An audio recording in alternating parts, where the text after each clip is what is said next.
உலகெல்லாம் உணர்ந்து ஓதற்கரியவன், நிலவுலாவிய நீர்மலி வேலியன், அழகில் சோதியன் அம்பலத்து ஆடுவான், மலர் சிலம்படி வாழ்த்தி வணங்குவான். இந்த பாடல் பெரிய புராணத்தின் தொடக்க உரையாகும். சேக்கிழாருக்கு சிவபெருமானே அடியெடுத்துக் கொடுத்த பாடல்.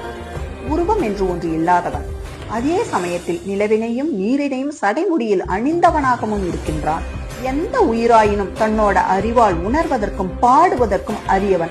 அவனை உணர்வதும் மொழியினால் பாடி அடைவதும் அவ்வளவு எளிதானது அல்ல. அப்படி அவனை அறிவதற்கு கடினமாக இருந்தாலும் தன்னை அடைய வேண்டும் என்று பெரும் கருணை கொண்டவனாகவும் இருக்கின்றான். அளவிட இயலாத ஒளியினை உடையவன், அரியவன், வேணியன், சோதியன், இப்படி எல்லா பெருமையும் உடையவன். தில்லை சிற்றம்பலத்தில் திருக்கூத்து ஆடுகின்ற கூத்தப் பெருமான்.